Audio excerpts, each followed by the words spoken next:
Brave Girls. Well, we are into week 3 with our Brave Girl learning from a distance since this crazy quarantine. I don't know when it will be over, but we will have learned a lot through this whole process. So I'm in Mackenzie and Nehemiah's room. Just going to show you that they're actually working on their schoolwork while we're doing our devotional. I'm excited about this week. We had some fun lessons last week, but this one they're going to be a lot more involved in that. We're going to be talking about Noah's Ark and the flood, and so they're going to be our main characters in the lesson. And as always, we're going to start off with our 100 Days to Brave, written by Annie Downs. So this is day 3, week 3, so we say. And the theme for today is you are braver than you know. You are braver than you know. She starts off with a verse, Isaiah 30:21. Whether you turn to the right or to the left, your ears will hear a voice behind you saying, "This is the way, walk in it." Some would say that's the Holy Spirit, that discernment, leading you which direction to go, right or left. So she starts the devotional saying, in October 2007, I started to feel something unsettled in my spirit. That's the best way I can describe it. After weeks of this weird feeling, I felt like I had to really pray and ask God to direct me.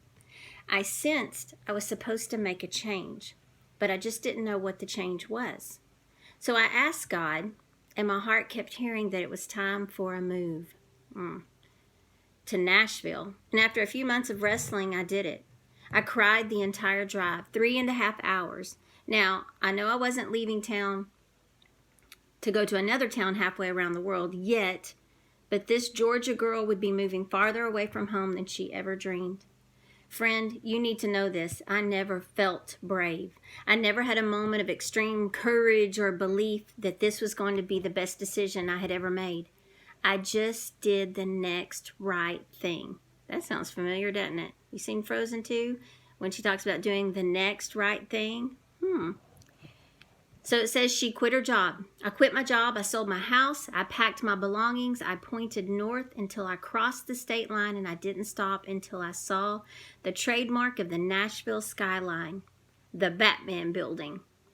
I won't bore you with the stories of the weeping and the gnashing of teeth that occurred for the first few weeks. Okay, fine, months. It took me a while to adjust. After I moved there, it was terrible, painful, and lonely. Can I say this again?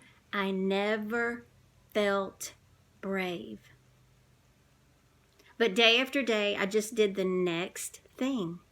I took the next step. I said the next yes. And God built a life for me in Nashville that I could not have even dreamed up for myself. I may not have felt brave, but I was taking brave steps in obedience to God.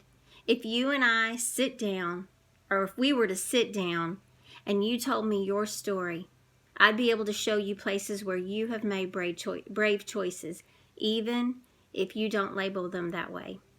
You're probably already doing more than you realize. You are braver than you know. Again, she has a little spot over here on the side where she highlights certain things. And again, she highlights, I never felt brave. But day after day, I just did the next thing. I took the next step and said yes to God. At the bottom, the challenge is think back on your life. Journal or write about 2 or 3 moments that you or someone else might label as brave. And you are brave girls, so I know that there are many moments in your life that there were things that you did that maybe you didn't feel brave about it, but after thinking about it, talking to God, those were moments that even though you didn't feel brave, those were acts of courage and bravery. So think about it this week, journal it, and then hold on because we're about to start our next story in the Bible in Genesis about the flood, Noah and his wife and family. Check back in soon.